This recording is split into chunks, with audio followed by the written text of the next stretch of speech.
What's up, guys? Welcome back to the Coffee Mix. And today I'm going to be talking about vocal samples.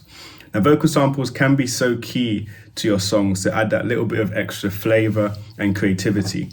But the biggest advice I would give when it comes to vocal samples is to not be limited by the vocal sample. And what I mean by that is you can grab a vocal sample from Splice and you can use it just as it is in your song, and I'm sure it will work really well. But the real creativity comes from taking a vocal sample and completely manipulating it, transforming it, adding effects to it, completely changing it in order to fit the style and the sound of the music that you're trying to make. So today I'm going to show you a song that I'm working on using a vocal sample that I found from Splice, and which I've completely changed to fit this song. So first of all, let me just play you the vocal sample as it is from Splice.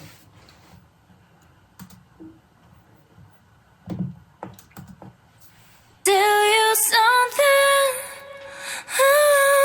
Maybe I'm still thinking about you. If I tell you something, maybe I'm still thinking about you.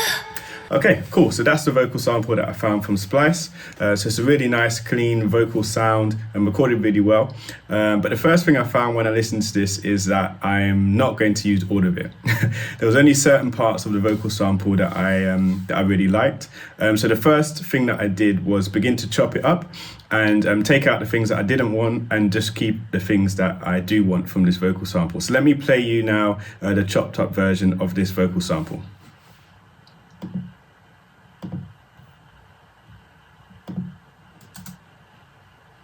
Yeah.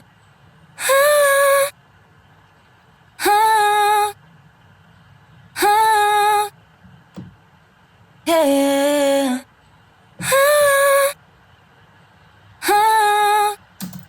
Okay, cool. So that's the vocal sample now.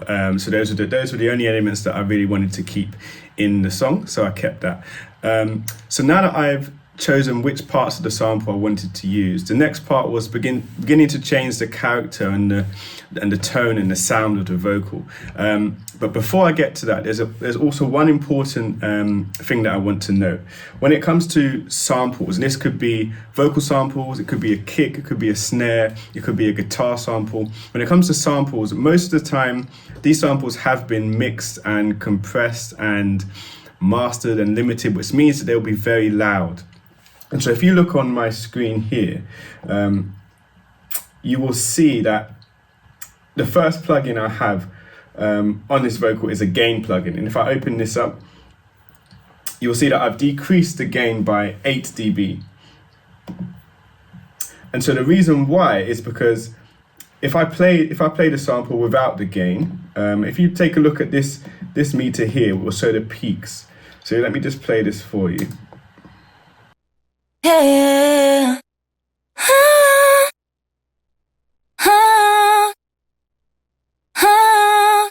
Okay, so you can see that this sample is peaking at minus 0.3, which means it's very loud, which means that if you begin to then boost certain things with EQ and compression and saturation, it means that you'll begin to distort the audio because it's too loud. And so you could say, okay, so why not turn it down here using the master fader? But the very important thing to note about this fader is that it kicks in after the effects. And so if you've already boosted through EQ and a compression, and then you then turn down the master fader, essentially what you're doing is just turning down a distorted signal. You're not taking away the distortion. So what I like to do with any sample, first of all, is control the volume. So the first plugin I'll have in the chain will be a gain plugin, just to turn it down and make sure that I have enough headroom to then make some changes. Cool, so now that I've done that, what I then went on to is the main plugin, which really shaped the sound and tone of this sample. And this is Wave's OVox plugin. If you're not familiar with this plugin, this is a vocal resynthesizer by Waves, and I cannot recommend it enough. It is such an incredible plugin, and the amount of things that you can do with this plugin to really transform a vocal is really insane. So I'd highly recommend looking into this and investing in it if you can. because there's so many creative things you can do with this. So as you can see, there's a lot to this plugin, so I'm not going to go into depth with it. If you would like me to do an in-depth tutorial, do let me know and I will be happy to do that. But let me just turn on the plugin so you can hear how it's really changed the vocal. So this is the vocal sample with this plugin now.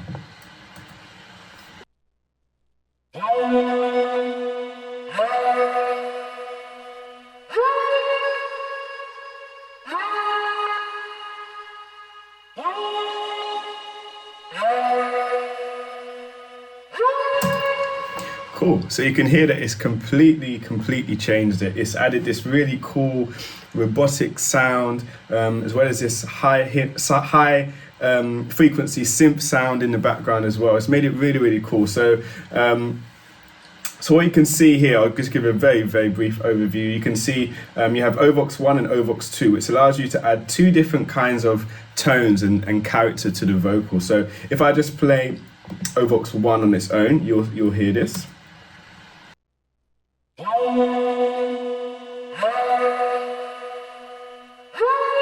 Cool, so that's really shaping the main sound of the sample. And if I play OVox 2 for you,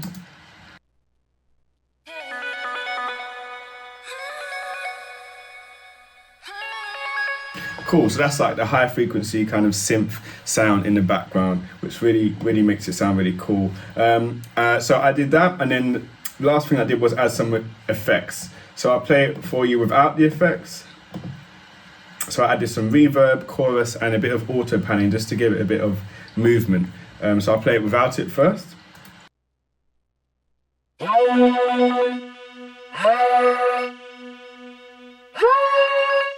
Cool, so it sounds okay, but it does sound a bit dry, and it sounds like it needs some kind of space, especially on the tail of the sample. So if I now put the effects back in,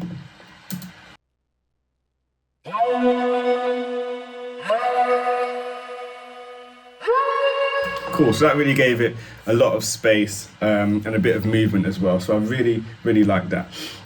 So from there, I was happy with it, but I felt it needed a bit more. Just a bit more flavor. So what I then went to is this plugin here, which is called Remnant.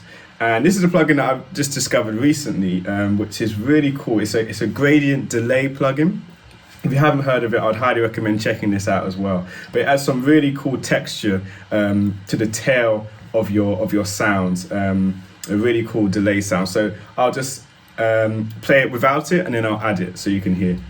So this is without it.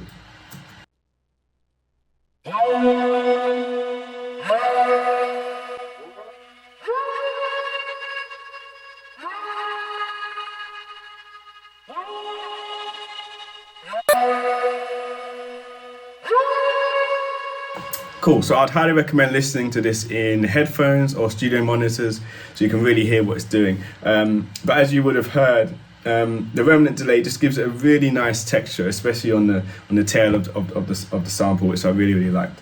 So I added that. And then the last thing I wanted to do in terms of shaping the character is I wanted it to have a bit of a pumping effect. And to do that, I went with this plugin, which is called Meta Filter, and this is through Waves as well, another plugin which I'd highly recommend, which gave it a really nice pumping effect. So I'll play this now with this plugin engaged.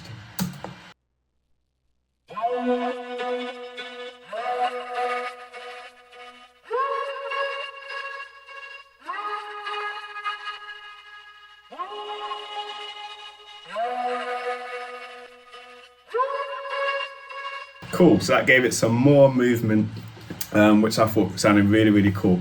So from there, I was really happy with the sound, of this vocal sample. So the last two stages is really just EQ.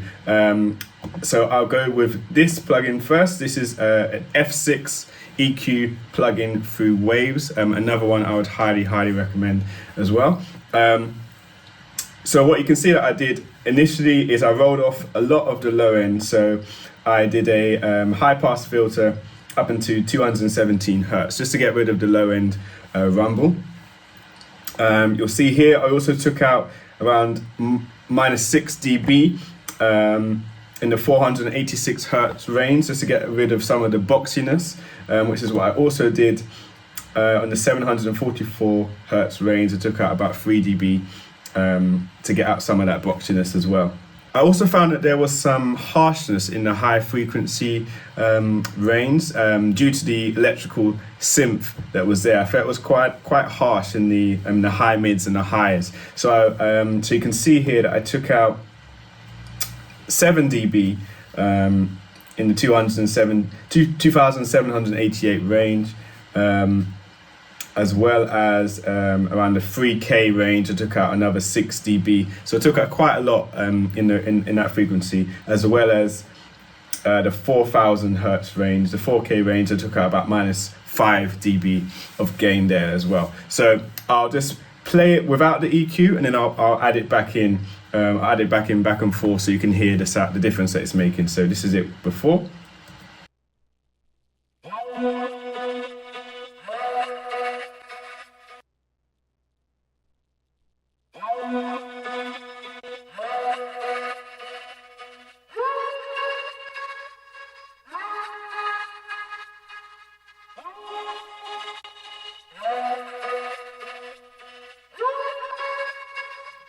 So hopefully if you're listening in headphones, you'll hear that it just cleaned it up a little bit, gave it a bit more clarity, took away a lot of the low end muddiness as well.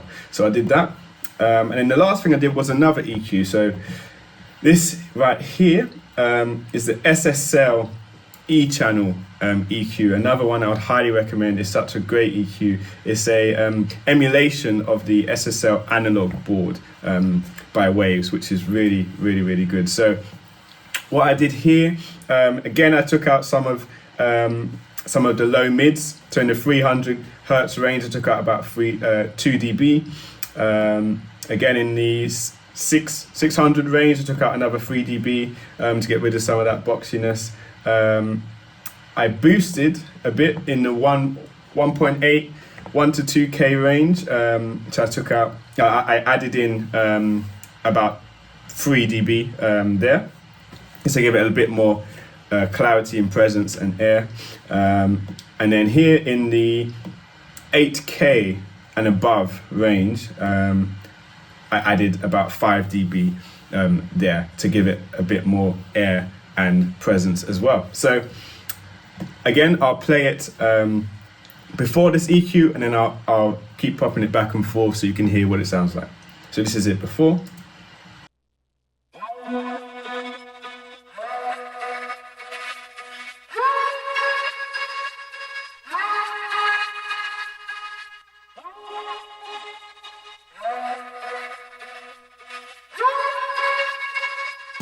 Okay, cool. So you can hear that it really, really opened up the sound and gave it a lot more presence and brought it forward as well.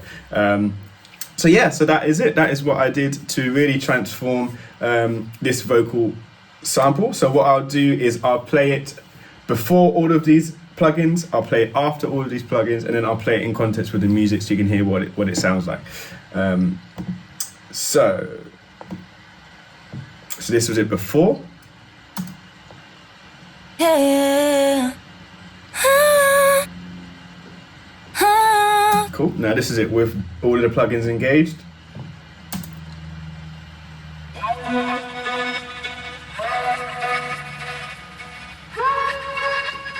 Cool. And now this is it in context with the rest of the music.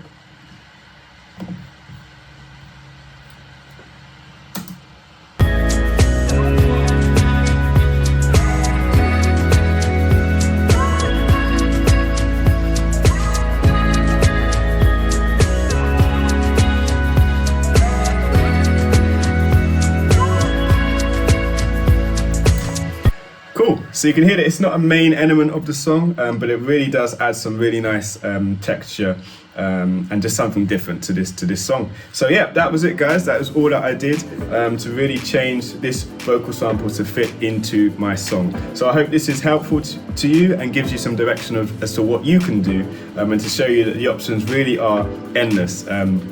And you can be as creative as you want. So I hope this really is useful to you. I'd love to hear your thoughts. Make sure you like, comment, share and subscribe, and look forward to bringing another tutorial your way. So thank you for tuning in and have a great day.